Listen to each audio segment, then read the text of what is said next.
Good afternoon, good evening, and good night. This is the Screen Watching Podcast. My name is Dan Barrett. It continues to be. I'm joined, as always, by Mr. Simon Foster. And on the podcast, we get to the most important business that really I think that anyone putting their heart and soul into the world can possibly engage in. TV and movie reviews. We talk about what we've seen on the screens, big, small, and in between. In between is probably my TV at home. It's a mere 55 inches. It's high definition. It's a sad third world state of affairs. But anyway, enough about that interesting stuff. More onto the business of the show. We are going to take a look at the following things. We're going to look at the 3000th Marvel product. It's called Captain America something. Brave New World. Is that it? Maybe? Question mark. Simon's going to take a look at Bridget Jones' Mad About the Boy, which I think is the 34th Bridget Jones movie. We're going to look at The White Lotus, which is only back for season 3, but it's back this week, and I could not be more excited. Simon's going to take a look at something called Heart Eyes, which I think is a movie. We'll talk about that, we'll find out. And also, I'm going to stick it in the world of Marvel for a little bit, talk about the brandish, because it's been a few weeks old now, animated show called Your Friendly Neighbourhood Spiderman. And we're going to wrap things up with me wrapping up my months-long look at the TV show Homicide. Folks, this is Screen Watching. We'll be back in a moment. This is not like TV, only better. Television! Teacher! Mother! Secret lover. What, that's it? That's your movie? Well, I said that I had an idea for a movie.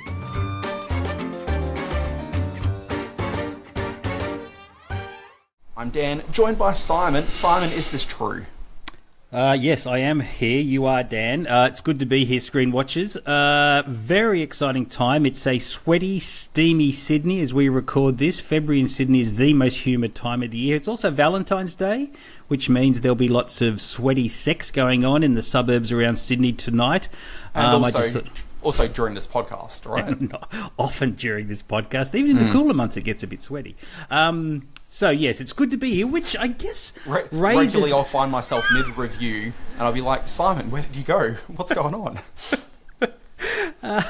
Which raises the point, and question without notice, being Valentine's Day, do you have a go-to romantic film that you and your better half will indulge in a sweeter moment? Have you ever seen Salo? Pasolini's 120 Days of Sodom. I know of it. Yes, I have seen it. It's one of only 2 movies that actually made me gag. The other one was Jackass, where they made the fat guy drink his own sweat. But yes, Salo did make me gag. That's not a very romantic film for most. Okay, I mean, you do you.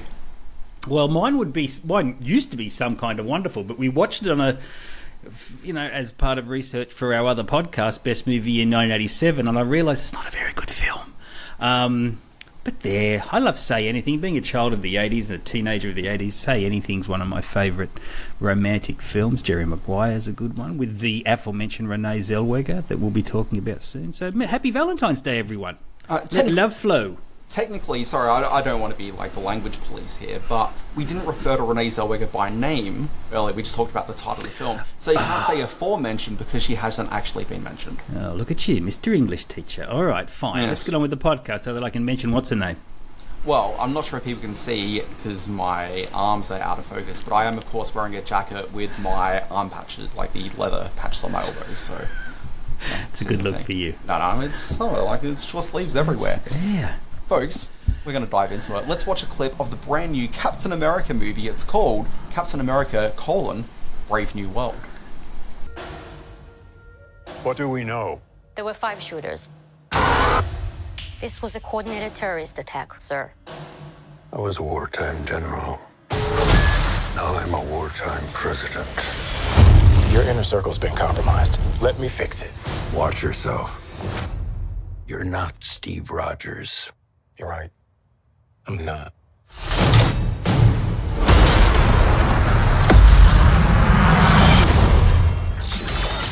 Wait for it. Simon, I did the math on this a couple of days ago to work out which Marvel product it is, but you know what, back in the day it was quite easy to say, oh, this is the 38th Marvel movie, which is roughly what this is. But considering it's now all the TV shows, and you count the individual TV shows or by episode, Oh my gosh. are all the animated series necessarily canon? What about What If? Do we consider that to be part of the MCU, or is that MCU adjacent? Oh my God, I'm getting It's a too headache. confusing. Exactly. It is confusing. It is confusing, so I can't even do that little bit of business. But what I can tell you is this. We've got a brand new Captain America-ish, because we've already seen this Captain America already in his own TV program. Okay, so a couple of years ago, like I'm going to say 2 to 3 years ago, we had a TV program on the air, okay, and it was Falcon and the Winter Soldier. And you say we saw it now. The global I tapped community. out. Okay, now was it a big success for Disney Plus? Is it a knows? notable? Huh? Who knows? Who knows? I mean, Yeah. creatively, I'd say it was okay as a success. I think the majority of that series is actually pretty good. I didn't like the end of it. I thought the last episode was a bit garbage. Never got there. Yeah, it's fine. But anyway, so you had that TV series. It was quite a few years ago. There's no way people are going to remember what happened in that. Okay, so already the movie is at a bit of a disadvantage because it does rely a little bit on knowledge of having seen the TV series. Does it? Ooh, where that's worrying. The character that is the Falcon, Sam Wilson, it fully embraced becoming Captain America within that TV series. And so that TV show was kind of like his origin to become Captain America. Yes, he'd been passed the shield from Steve Rogers, the former Captain America, in one of those last Avengers movie, I'm going to say Endgame. He got given the shield, but he didn't properly become Captain America until he rose to the occasion, became Captain America at the end of that TV show. Right. Okay, so already, as we enter this, that's 6 episodes of a TV show that you really need to have seen in order to properly understand the emotional state of this one. From a narrative perspective as well, you also need to have seen that show because a part of... Yeah, exactly. So a part of this movie is about the fact that we'll call him a friend now, okay, is victim to the supervillain's scheme, which required him being sort of triggered Manchurian candidate style to assassinate the president. Good Played Lord. by one... What's that fella's name? He was in Indiana Jones and Star Wars. Denham and Elliott. Every single movie we've ever seen in our world, it's Harrison Ford. He's good in Witness. Yeah. Look, amazing. Also, Paycheck. Is he in Paycheck? Check. No, am I confusing my films? He had that period in like the early 2000s through to about 3 years ago. Yeah, where he who made can remember any of his movies? He made a Liam Hemsworth film. He did. Yeah, you're right. What was that? Back Firewall or something? Exactly. You could have said he was in Phone Booth, and I wouldn't be able to tell you that wasn't necessarily true. Who could Yeah, say? he had to keep working. He was working up to another Indiana film. But here's the weird thing. When you're watching this movie and Harrison Ford's on screen, like, he is a movie superstar on screen. Sure. Like, you're watching him, and he owns the screen in a way that only Harrison Ford, as someone of his stature, really can. And so you're looking at this guy, well, where has this guy been for, like, the last 20-odd years? It just seems so bizarre to me that we missed out on a vital period of his life while he was making God knows what. But anyway, back to the movie. So... his friend is Manchurian candidate style, assassinating the president. Doesn't kill him, it's just an attempt. It's all okay. But that guy goes to prison. That guy played by Carl Lumbly. Now the thing is that if you just watched this movie, you wouldn't know that this guy, Carl Lumbly, okay, was the first Captain America. As we found it in a TV series, and comic fans knew because there was a comic book series about this, okay, before, because... Here's the thing, we are dealing with the first African-American Captain America, Simon. Sure, okay, I'm all so for obviously, that. So race, because in the way that modern storytelling is told, he simply can't be a man who becomes Captain America. Instead, identity politics needs to flow through the origin story as much as possible. Okay, but you've got this 6-episode TV series where part of Sam Wilson comes to terms with being Captain America is to come to terms with the history of Captain America. And part of that was that the American government, before they injected some white guy with a super soldier serum, and so that guy became Captain America, being Steve Rogers, obviously there was a whole bunch of African American people they did the testing on first. Oh my gosh. Yeah, I know, it's a dark period in Captain America history. Very, no pun intended. Yeah, you're absolutely right, it is. Yeah. So, you know, this guy, Isaiah Bradley, like, we know that because we saw the TV show, but if you didn't know that, you wouldn't know any of that watching this. Instead, he's just an older guy who's got some super soldier capability that we sort of see at the beginning of the movie. Wow. But anyway, he goes missing, but again, like, there's a big chunk of backstory which is actually kind of beneficial for the thing. But the thing is that those 6 episodes of the TV show aren't all that you really need to know to understand this movie. Jesus Christ. And that 6 episodes was only a couple of years ago, so you can kind of get away with that. Okay? But if you actually want to understand Captain America New World Order, or it's called Brave New World. It was originally called New World Order, and they changed the name a few months ago. Captain America Brave New World, if you want to understand it, you need to have a very good remembrance of the Incredible Hulk film from 2008.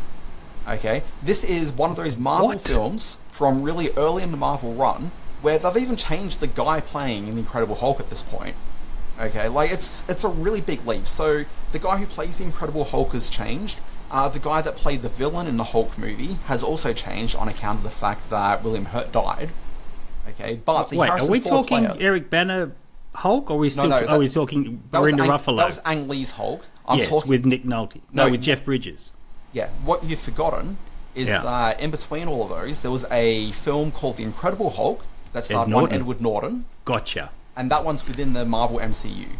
Directed by Louis Leterrier, if I remember correctly. Okay. Correct. But Ed Norton's no longer part of the MCU. He's been retconned out in favour of, everybody's favourite rom-com star from the mid-2000s. The Roughster. Okay, so Mark Ruffalo's there, but you don't see him in this movie, so you don't even have that sort of continuity here. It's a bit confusing, and unless you actually remember the story beats of The Incredible Hulk from 2008, you're really going to struggle with this movie, on account of the fact that you've got Harrison Ford playing the William Hurt character from that, and he was the villain, as people may remember. Yes. But then the other villain, who was also in The Incredible Hulk, played by Tim Blake Nelson, okay, he's also back in this. It was? And if anyone can remember Tim Blake Nelson being in The Incredible Hulk, good luck to you. I do not recall that at all, and I'm a film reviewer. Yeah. Early in this film, okay, they introduce you to what will become one of the, final set pieces of the movie, which is some sort of large island structure out in the middle of the ocean, which is made primarily of adamantium. Now, as we all know, the blades that Wolverine has that comes out of his hands, where he goes schnicker schnicker, when that happens, those blades are made of adamantium, which is supposed to be the strongest material on Earth. Okay, so we know that there's going to be some sort of X-Men tie-in, but that never really happens in this movie. But that's kind of dropped in Easter egg style. Okay, but this structure that's there, as I only learned from reading the Wikipedia afterwards, all comes from the one Marvel film I didn't see on account of the fact there was it wasn't a global lockdown. It was a lockdown for people in New South Wales and I think Victoria, as that was still underway. During COVID, did you see The Eternals? Because I didn't. I saw The Eternals. Yeah, I love The Eternals. I was that one person around the world who really liked The Eternals. I was the one. Yeah. Okay. All right. Well, this is challenging bit of coverage. It's challenging getting in. Okay. Yeah. And that's really what I wanted to establish here, in that it is not made easy for anybody. Okay. Well, sorry, it's not made easy for any normal person. If you're a hardcore Marvel person, you are up with all this and you're like, Dan, Simon, I don't understand what your problem is. This is simple baby talk. I don't get it. But also, we don't spend all the time on YouTube watching, whomever talking about casting for Marvel and whatever. Yeah. All that sort of nonsense aside, if you're a normal human being, okay, you are going to struggle with this movie. And I've seen most of the stuff, and I still struggled a bit. Okay, so putting all of that aside, is this a good movie? Because I don't really need to tell you. It's a Captain America movie. You get the idea. Guy works with and against the military. Stuff happens. There's fight scenes. At the end, the Captain America character, Sam Wilson, he's more confident about being Captain America, and he's ready to reform the Avengers. Okay, that's all you need to know. But you also knew all that going into it from the first 3 minutes. Yeah, exactly. You know this sort of stuff going in. So you know it. So I don't really need to tell you, anything really about the movie, because you get it. It's not really complicated. So what you need to know going into the movie is the following things. How heavily ingrained is it in the world of Marvel? Okay, the answer, a lot. That's concerning, considering that Marvel, not too long ago, made a very big song and dance about how they were going to step away from the heavy continuity and instead make it a little bit easier and have every film sort of stand on its own. And that's certainly not the case.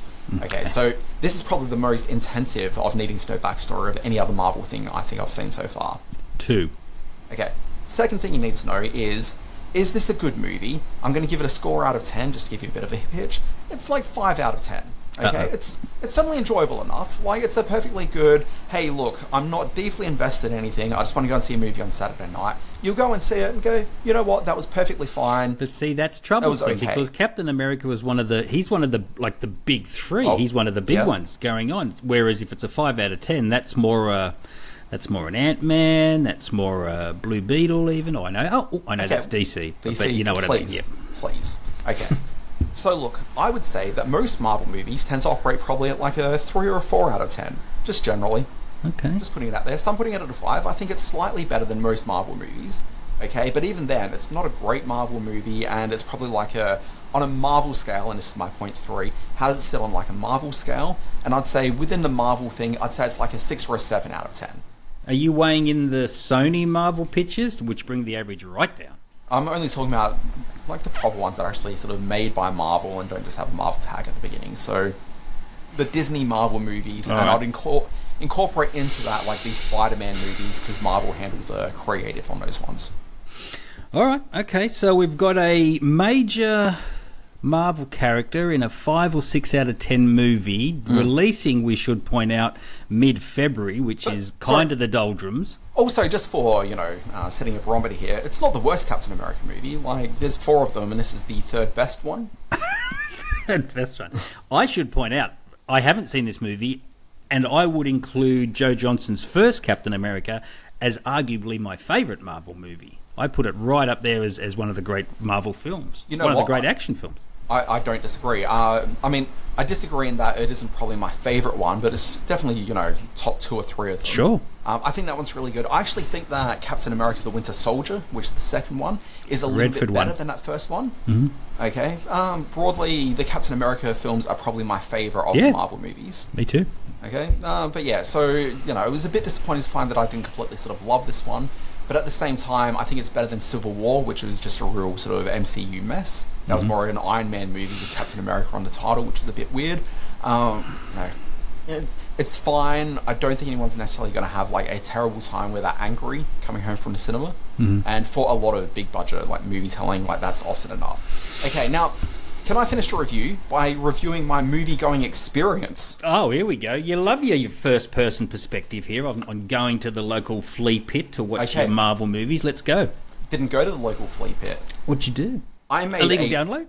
Nope. I made a trip to the bustling metropolis that is Campbelltown to go and see this.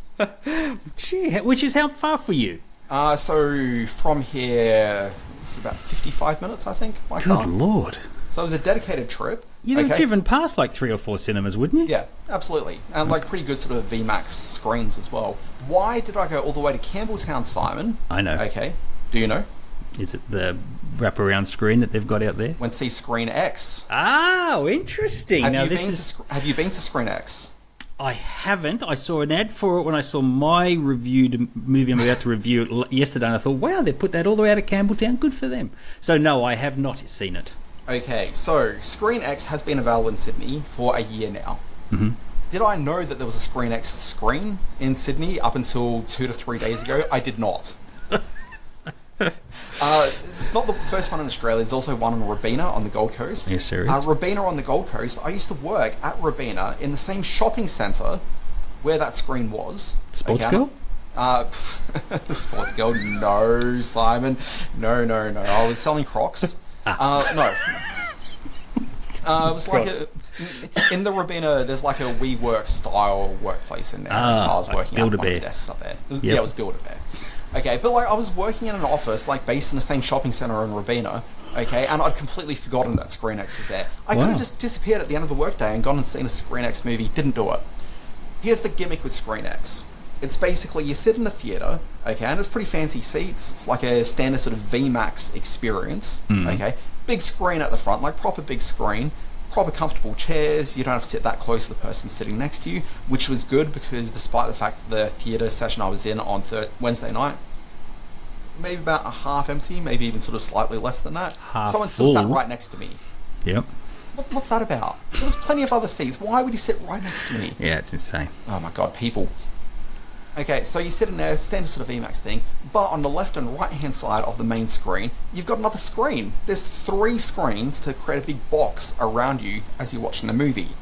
Okay, so what it is that pretty much the movie that you would see in every other cinema is projected on that main screen, and then on left and right, they've produced additional visual content to stretch out the image to have you sitting in a 270-degree view of the world that you're in. That sounds awful. You know what? It was really good. Oh, what? I really actually like this experience. So it's very gimmicky, and I'd like to see maybe 3 or 4 films before I give like a final verdict. Okay, but for a big, stupid action movie like this, okay, it really does kind of throw you into the world of it. Okay, and like all the major action is taking place on the front. It's not like there's a massive car chase where you're watching one car go from your right hand side and like follow the screen around. So you don't see that, although that would be cool. Okay, instead you kind of just have like that primary screen.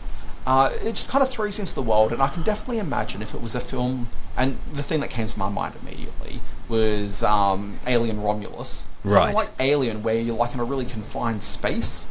Okay, I think that would be a really cool experience to have like that sort of real, push in sort of thing. I'd have to see what the visual representation are of these stretched out scenes, this additional content beside you, because that, to me, sounds very distracting. I have had experience with wraparound screens. I've done the Cinerama Dome, so I know what that kind of wraparound, all-encompassing experience is. Can I give you the one additional thing, which is that the left and right-hand screens have quite often a bit of a sort of slightly blurred effect. So it's actually fairly clever in that it's not that distracting because they really are keeping your focus on that primary screen in front of you. Right. Okay, but you're just kind of, the colours and lights of the world are certainly present as part of it. Are they asking sort of event cinema prices, or is it standard ticket price? Well, look, it was standard sort of like event VMAX pricing. Okay. Yeah, so here's the thing. At the moment, I think there is a very big challenge for cinemas to show that they have a very different experience to what you're getting at home on a very big screen TV. Sure. Okay. They've got very good sound, nice seats, but like, is that necessarily enough to get you out? If this was the experience of going to see every big, stupid Marvel film, where I really had that full experience there, I think that would definitely be something which is different enough for me to feel like I'm really getting some value out of being in that cinema environment. Okay. Yeah, so look, I think it's cool. I think it's worth checking out. Again, I'm not 100% sold on it just yet. I want to try it a few more times and have a few different films from different distributors around and see what the different types of experiences are. But I had a really good time watching Captain America, Brave New World, in that ScreenX environment. Yeah. And Might I have had the same experience watching Bridget Jones, Mad About the Boy, in that environment? I was going to say one other thing, which is that 4DX, where you're on the hydraulic chairs and there's water being thrown in your face. That we went to the opening of. Well, yeah, we did, and saw the first Venom movie there. Exactly. And I've never been back. Yeah, that's kind of fun, but like, it's just a theme park. It's not really the same. It's not a proper movie experience. This is a movie experience. It's a gimmick, yes, but I think a gimmick that sort of adds to the experience. It's additive. It's not, the opposite. Okay, but I'd be interested in your experience from it, because I did the, human being sort of normal thing, which is I sat 2/3 to the back of the cinema. Okay, whereas you're right at the front, and I'd be curious to know what it's like down there in those ridiculous seats. I'm definitely first third of the theatre, so that would be, that would kind of be even more encompassing, wouldn't it? That would... Well, that's I don't know. I've only been once, so... Wow. All right. I don't know if you're like too low down to really get like the good effects. And as the producer of this podcast, are you giving me an order to go all the way to Campbelltown to see a movie in whatever it's called?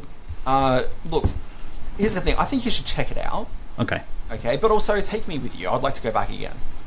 Well, that's not sweetening the deal, but okay, all right, we'll see. Okay. What if I promise you my painted box of popcorn with a hole at the bottom? Yeah. And that's here. I knew you were going to go down. See, there's that Valentine's Day thing kicking in. All right. It's a theme episode. Let's get on to my little bit of a chitty chat about the 4th Bridget Jones film. How did that happen? Bridget Jones and Mad About the Boy. Mrs. Darcy? Mr. Wallaker. Why is your granny wearing pajamas? Bridget, you're a widow with 2 wonderful children. My advice to you is put your own oxygen mask on first. You just have to get laid. Shaz is right. Oh my God. It's been 4 years now. You're effectively a nun. A very, very naughty nun. I've set you up on Tinder. What's Tinder? So the question is raised Why a fourth film in the Bridget Jones quadrology, I guess you have to ask. Now, sorry, Mr. Summers, Mr. Here Summers. we go. Yes, jeez, we talked about this before the podcast. I barely get into my reviews and you go all dicky knee on me. What's up? Sorry, you posed the question at the fourth film. You're asking that. I was asking the film with the second and third film, but sure, go ahead. Oh well, that also raises an interesting point. How many of the Bridget Jones films have you seen? Like, I may have seen the first one. I don't really know. Like, maybe I've just seen parts of it. I don't know with any sort of real certainty. So I've literally seen... I'm not against them by any means. I've seen every one of them once and all of them on home video. So I didn't see any of them movie. And I thoroughly enjoyed it. I absolutely remember the impact that Renee Zellwegger made as the Bridget Jones character in the first film and the expanding sort of experience people had with her in the second and third film. So I'm all for a fourth film, but unlike your action movies or your comedies or any other kind of genre, for these sort of films, you can't just rely on elements like car chases or shoot 'em ups or something like that to make them work. There has to be a strong character point of difference to make a fourth film worthwhile. And the question that is posed in Bridget Jones and Mad About a Boy, nearly 30 years after the original film came out, was what's new about Bridget Jones that we can re-engage with her journey through single life, and what does it say about the woman that she's become as she sort of nears her mid-40s, I would guess, in this film. She is a widow. Surely she's not mid-40s at this point. She'd have to be older than that. I'm sure that she was older than I was. Wasn't she like the ultimate sort of 20-something, or sort of the average girl 20-something living in London when the first one came out? I should have done my research. I'm not as engaged with the Bridget Jones journey as I should be as a film reviewer, but I was keen to see where they took this. She, as I say, she's widowed. Her husband, Mark Darcy, played by Colin Firth in the other films, he has been killed in Afghanistan. I know, it's not really, it's in the trailer, so it's not really a big shock. She has remained friends with Daniel Cleaver, played by Hugh Grant again, a regular throughout the series. And he's back in this one? He's definitely back in this one, showing every bit his age and not at all afraid to, I should point out, having only just seen him in Heretic, where he's also playing a mature man with a very sharp mind and sharp tongue. He's playing a similar version in this one, but with a more comic edge to it, of course. And we also meet a science teacher who's looking after Bridget's kids in his science class, played by Chiwetel Ejiofor, who very quickly becomes an eligible bachelor. Throw into the mix Leo Woodall as someone called Rockster. I know it's a terrible name for a character. And he's sort of the young hunk that Bridget Jones has her first widowed fling with, to try to sort of, I was going to say loosen up, that's terrible, to try to free up Simon. I didn't mean to, tried to free up her spirit and get back into the world of dating. When the book came out for this, it was Twitter that she was sort of engaging with and trying to work her way back into the dating scene. In this one, there's lots of jokes about Tinder and apps that help you find a partner, both sexual and emotional, or both going forward. Question. When you say the book for this, so there was a fourth book that this is based on, is that what you're saying? That's right, yes, which came out nearly, I want to say 13 or 14 years ago, so it's been a while. So has she been aged up for this movie then? So to get back to that original question, yes. First movie came out in 2001. She was playing a 32-year-old. So right. If it's the same years effectively that we're all working on, she'd be 53 now. Okay, she's not that old in this film. I'm almost certain. Oh no, sorry, 56, 57. Yeah, nowhere near. No, not that old at all. Well, the kids. It's a jump forward of 4 years because it's been 4 years since Mark Darcy, since Colin Firth's character died, as stated in many of this. So it's a 4 year jump in terms of the story narratives. Okay. The premise of the original Bridget Jones films was that she was kind of an every girl, like a little bit overweight and didn't mind a bit of a drink and would go out crazy partying, and she was celebrated for being this every woman figure kind of character. And I hate getting into any kind of review that reviews the appearance of an actress or an actor in the lead role. In this one, she is. Can I interrupt? I always love the idea of the everyday character in these movies because they always work in the media. It's always a person working at a publishing company, as was the case with Bridget Jones or. Exactly right, and she returns to work in this one as the showrunner of a reality television show, of a morning television show producing reality segments. Just like every person does. She is also, and we all understand and have seen from the gossip columns over the last few years how completely rakish Renee Zellwegger has become in her physical appearance. That is hidden to some extent in this film. She still wears the baggy pajamas to work and dropping off her kids at school. So they're still trying to play into that every person character, but I don't know if Renee Zellweger is the ideal casting for that sort of role anymore. They end the film. The credit sequence is a whole lot of Polaroids and a whole lot of scene clips from the past films, and it shows just how different she was back then and how much she fully embodied that character. In this one, it's hard to believe she would have any trouble finding a date because she looks absolutely stunning even when she dresses down and tries not to. All of that by and by, does it give a truthful sort of representation of what this woman would go through as a widowed single mum? Yeah, it does. It's actually really engaging as a film. She remains very good in the part. The support characters who return into her life are a little bit one-dimensional, but you do get a bit of a giggle out of people like Sally Phillips bringing the foul language. And what's her name? Is it Kelly MacDonald, I think, playing one of the other roles? I may have that wrong, but she's the cast that's always been there is very good. And there's even a few appearances by Mr. Darcy himself, Colin Firth, along the way in ghostly form. It plays a little bit like Love Actually for my liking, because I'm not a fan of that film at all, but the additions to the cast of Chiwetel Ejiofor, who of course was in Love Actually, and Leo Woodall lifted out of that as well. So it's a very sweet film. I'm not at all surprised that it's going to television in a lot of countries around the world, whereas here in Australia it's on the big screen. Although I think it's going to the big screen in the US too, isn't it? Like it's getting a co-incidental release as well. Is it? Is it? Pretty sure it is, yeah. I don't know, I'm not streaming on Peacock in the US already, so I'm not sure. Bridget Jones Mad About the Boy Bridget Jones Mad About the Boy is in cinemas everywhere just in time for the mature age, let's say, moviegoers over the Valentine's period. Look, I think it's good that it's a series that continues on because I think there's a lot of value in following a character like this sort of through various stages of life. Like, I think that's great. Going through some of the publicity photos from the very first Bridget Jones's Diary while you were talking then, it's kind of interesting them talking about this sort of woman who's not perfect and maybe a little bit frumpy and stuff, because you look at her and she just looks incredible. Yeah. It's true. Movies. It's like... It's like you're watching this movie and it's like, oh my god, this woman, like, how could she ever land a man?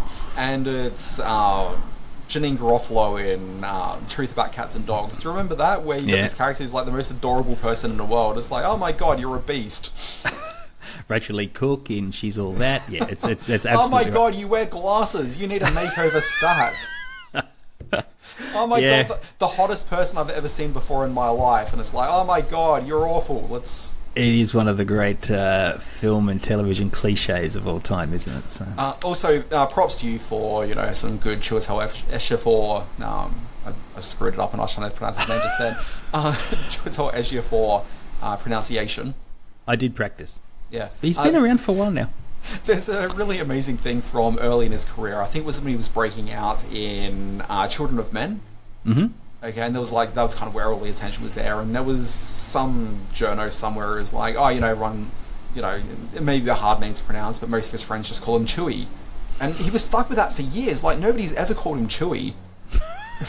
But, like, for years he was just telling journos, no, that's not my name. It's never been my name. And that's so bizarre. So bizarre. Anyway, he's really great. Like, I don't know why he wasn't, like, the biggest thing in the world, because... I remember thinking that watching that this seems like an odd choice. He should have been that big kind of leading man and the breakout star of things like Children of Men and Love Actually and those sort of films. Yeah. But I think when he had his moment, like, I don't know, like, obviously it's one of these things of casting like a black English man in movies is probably not necessarily the easiest sort of sell from like the mid-2000s onwards. Like, it was probably, you know, these days it's probably an easier sell than it was then. So, like, that may be what sort of caused him to struggle a bit career-wise. But, like, I was watching a couple of days ago, well, a few weeks ago, do you remember that David Mamet film, Red Belt?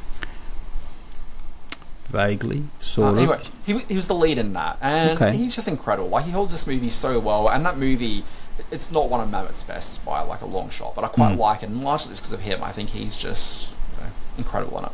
Yeah, fine actor. You know what he's not doing? He's not starring in season 3 of The White Lotus. This is something we should have a very quick look at as it hits TV screens. Yeah, let's play a clip. Our hotel is the best in the world. At the end of the week, you will be an entirely different person.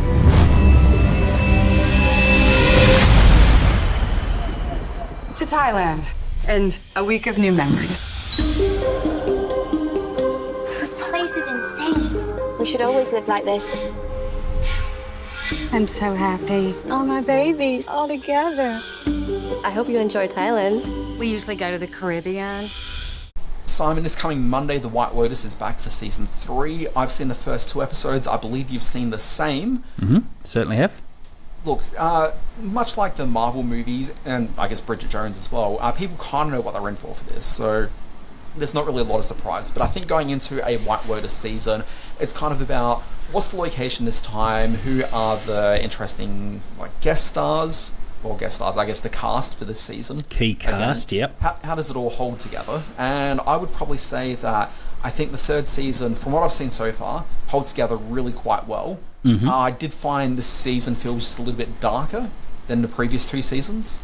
Okay, but I think that's maybe just more of an actual, like, physically, it actually just looks a little bit darker. On account of the first one was set in Hawaii, the second one was in Italy, where the light is just so much brighter, whereas this is set in Thailand, which is, I think, just a little bit darker. Yeah, in the terms jungle of lights, the palm trees, the monkeys. Yeah, absolutely right. Yeah, absolutely. And so I think it just kind of feels a bit darker than it would have if it was just the same characters in a different location. But from what I've seen, I'm really liking the season. I was annoyed that I didn't have more episodes straight away to keep going into, because like I just kind of want to keep on riding with this.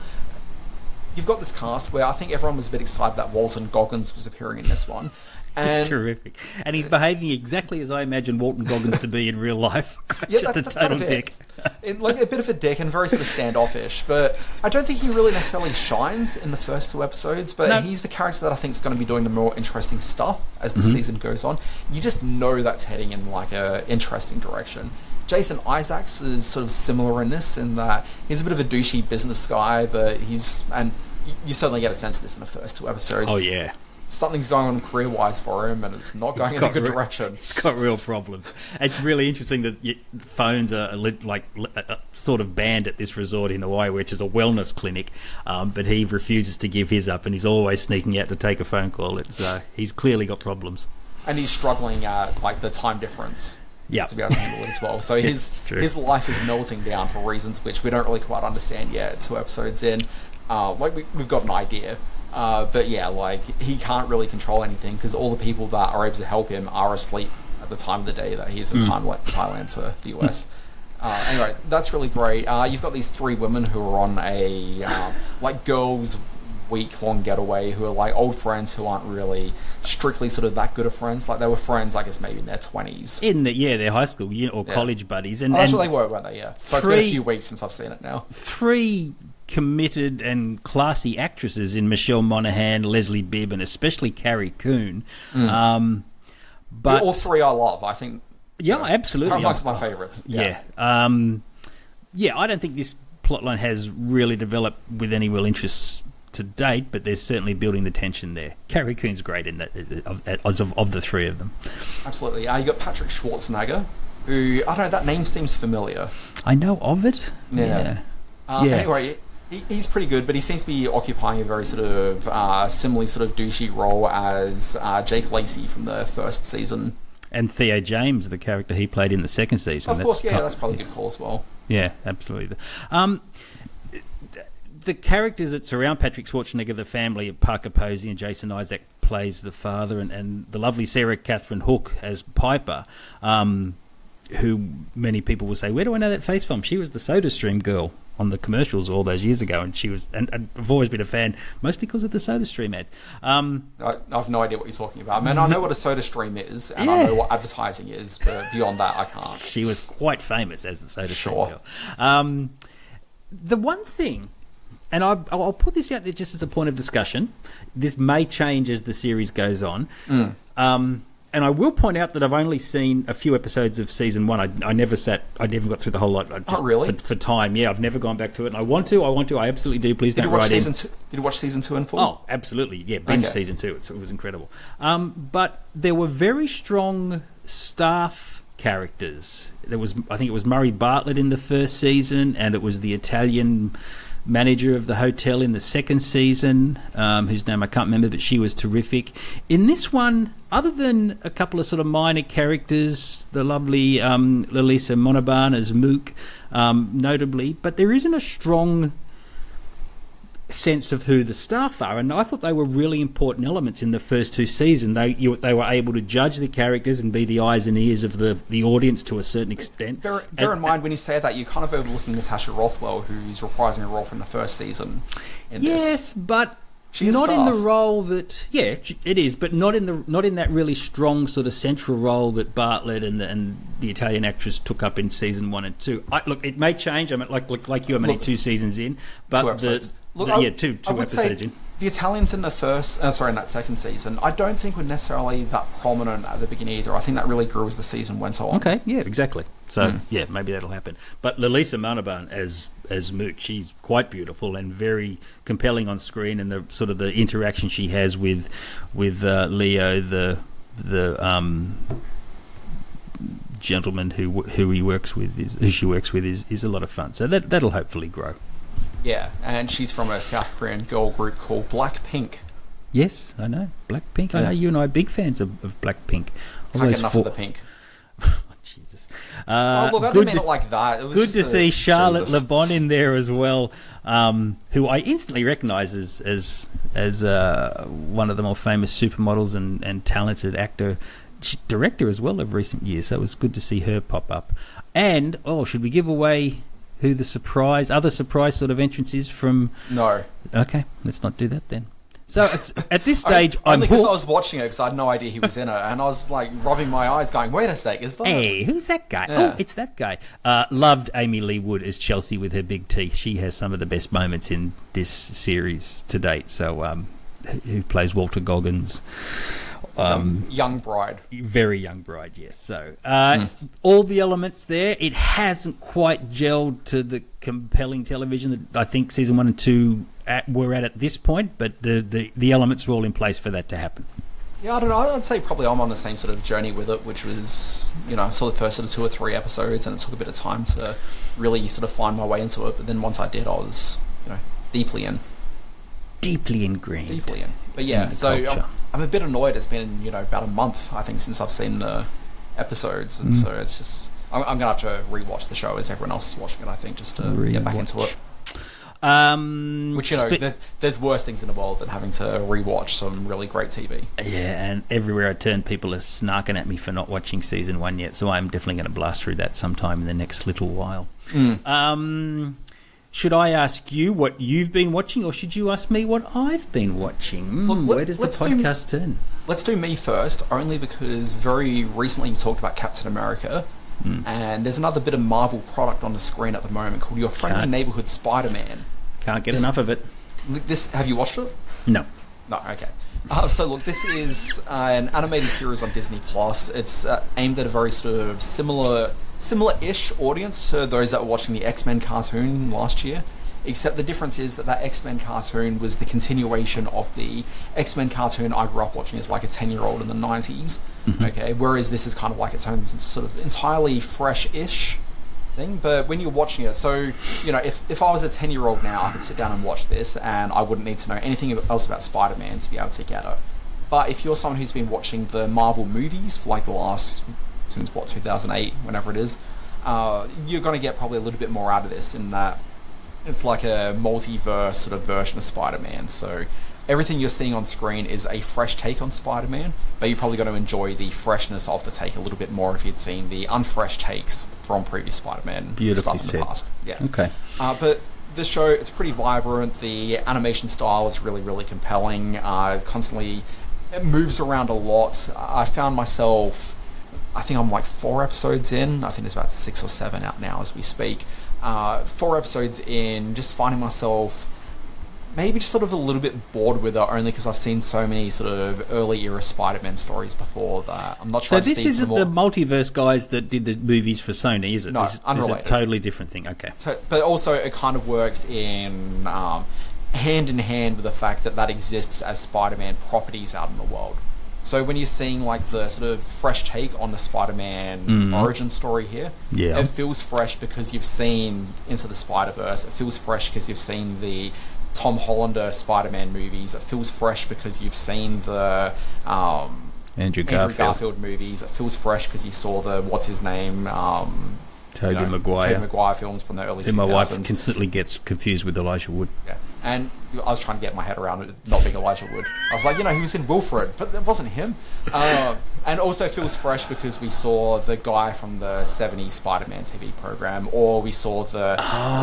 Nicholas Hammond. Hammond from Sound of Music. He was good as... And it feels fresh because we saw the really good MTV Spider-Man cartoon from 2000, and it feels fresh because we saw the 1990s Spider-Man. Like, by having all this other Spider-Man media around, it's working in a conversation with all that while also being its own thing. Okay. But look, it's good. It didn't sort of blow my mind, but I really have enjoyed what I've seen from it, and I'll certainly be sitting down watching the cartoon with regularity every week. Ask me. Simon, please, I can see hearts in your eyes. Tell me about this movie that we're about to discuss. Heart Eyes is... I know what this is. Oh, here we go. Sorry, yeah. I just worked out what it was. You may have seen the image around on the net, or the trailer may have popped up on your feed. This is a new slasher film specifically aimed at the Valentine's Day movie-going audience, those that want a bit of a scream between the kisses and the cuddles. It is the story of a killer who has heart-shaped sort of night goggles around his eyes so he can see those that he is about to slay.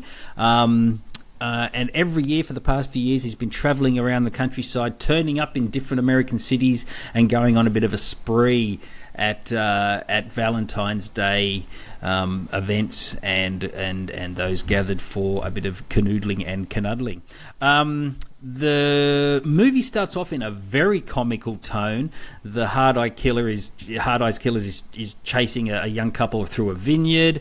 They've set up to do their own sort of engagement video, and things go terribly wrong. It's all played at this very strange sort of comedic pitch. The guy who directed this is called Josh Rubin, who I like, especially his film Werewolves Within in the past.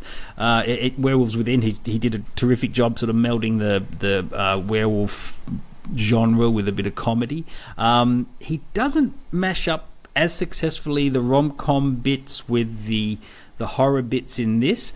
His two main players are Olivia Holt, who I understand was a bit of a Disney stable player, and she's turned into a final girl kind of character in this one. And the young man is Mason Gooding, who's the son of actor Cuba Gooding. Junior. He was... He was in Ballers. He was in the teen drama series Love, Victor. He starred opposite my friend Caitlin Devers on Booksmart. So he's been around for a while. And together they're good on screen. They don't quite have as many laughs as I think they hoped they would in telling this story, but the killings are pretty graphic. There's no doubting that they really lent into the hard slasher element of what Heart Eyes is capable of. Also in the cast is Jordana Brewster, who I've been a fan of since way back with the first Fast and Furious and her roles in that. Just her casting gives some idea which way this twists and turns, but you'll have to watch more to completely understand what that means. I enjoyed it. It's a good date movie for those that like to go a little bit darker on Valentine's Day, and it's in cinemas everywhere. All right, let's wind things up with just a very sort of quick thing. The last couple of months I've been going on about pretty much the only thing I've been watching, which is blitzing through 7 seasons of Homicide: Life on the Street. Good lord. Well, it's 7 seasons, but it's technically like 5.5 because the first season is, I think, maybe 9 episodes, and then the second season's only 4. But it's even so, we're still talking about 120 odd episodes of TV. Wow. Like it's a lot to get through. Yeah. 2 things on it. One, the show. This is a series that I watched a lot when it first went to air. Okay, but I know I drifted away from it like maybe about 2 years before the end of it, and that's kind of where there were a few sort of cast changes taken through, and there's a bit of a vibe shift that takes place. This is a show that holds up so much better on, I think, a rewatch than it did on a week-to-week back then. And of course, it's 25, 28 years later. Like, I'm different as a person, I've grown, I've immatured, all that sort of taken place. You're immature. That's true. Immature. Yeah, so look, I mean, I'm obviously in a different place now, but I had a great time watching it all through and watching the show change and evolve. I'd certainly recommend, if you've never watched Homicide, watch the first 2-ish seasons, and if you want to stick with it, certainly do so. But the first 2 is where it's sort of, I guess, maybe artistically at its strongest, and sort of carrying through. At a certain point, it kind of becomes a quite good version of a pretty sort of standard cop show. Okay, and you can see the compromises being made for what was a fairly sort of artistically challenging cop show for the era. Okay, and what the network were asking from it in order for it to keep on going on. And you can sort of see that tension on screen, which is really fascinating to watch. Favourite character over the whole 7 seasons? Oh, look, it's the same character from, day one when I saw the first, when I first saw it. It was Andre Braugher's character of Frank Pembleton. Yep. He's just incredible. That guy's just an acting powerhouse. Yes. But there's suddenly, you sort of break him out, but at the same time, particularly in those early seasons, you got these really strong cast of amazing character actors, people like John Polito, people like... it's an incredible cast. It really is. People like Ned Beatty as well in there. The person, and it's been a bit of a weird experience watching it, because sort of early into my rewatch, I interviewed Carl Secor, who played Bayless in the TV program. Yes, you did. I always liked and appreciated him on there, but that's a character which, and I never fully appreciated this until I've just watched it all the way through, but it really is the spine of the TV show in the same way that Noah Wiley was the main sort of driving force for ER for most of the bulk of that show. And from that first episode to the last episode of ER, they really made sure that it was kind of the Dr. John Carter story. But the same thing really happens with Homicide, where there's no period where Carl Secor left the show. He's kind of in there from beginning to end. But even when you watch at the beginning and see some of his character quirks, they really do sort of build on that and give him a backstory that I don't think he really fully understands at the beginning of the series. But all of it fits. It's a really, really interesting TV character. And look, I can probably just spoil part of it because, this is a TV show that's, finished 26, 27 years ago now. The character of Bayless, as you see him introduced into the show at the beginning, he's a fairly sort of unsure of himself. I used this phrase when I interviewed him, and it kind of made Carl laugh a bit doofusy. He's just not really the most sort of confident character as he comes in, sort of in the middle of all these sort of big, strong character actors all the way through it. But as that character evolves, the character, he comes out as someone who has been sexually abused as a child. Okay, which really sort of shapes him, quite heavily, and that calls back to a lot of the earlier stuff you see in the show, particularly that first season, which is him being sort of really sort of messed up from his very first case, which is the death of a young girl.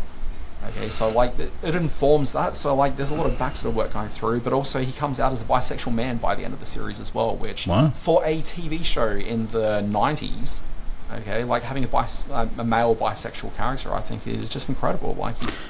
I can't think of many shows on network TV now that would be brave enough to do that. And certainly this was a show just doing the business back in the day, and, until the character, I kind of knew that happened with the character, but I hadn't seen the episodes. But, it's not something that people have really talked about in history of, LGBTQI characters. That is pretty incredible for that to have been sort of front and centre of that show for the day, especially a genre show like a police procedural sort of show. So it's that's pretty incredible. You mentioned Andre Braugher. Those who follow us on Facebook know that I shared Variety's 100 best TV characters of the 21st century piece that was published overnight. You'll be happy to know that at number 96, your girl Katja Herbers from Evil got into there, which is, I think, is testament to all the things you've said about the show for years. But Andre Braugher, who obviously Homicide was made before the 21st century, but he's in there at number 8 for his Captain Holt on Brooklyn Nine-Nine. So he really had an impact on television. Yeah, which is also interesting because he was. This is the problem with lists like this. They're never really going to talk about TV shows that no one really watched. So, 2 problems with that list. One, you're never going to find TV shows that were little watched and didn't really have a huge amount of critical attention on them at the time. Okay, but the work that he did in this show called Men of a Certain Age is absolutely incredible and rivals pretty much anything else he did through his career. I think he's really amazing in that program. Yeah, Officer Romano. Yeah, absolutely. And also, who was the other lead in that program? It was, oh gosh, I can't remember either. Email us on screenwatchingpodcast from Quantum Leap. Scott Bakula. Yeah. Don't email us now that we've given you the answer.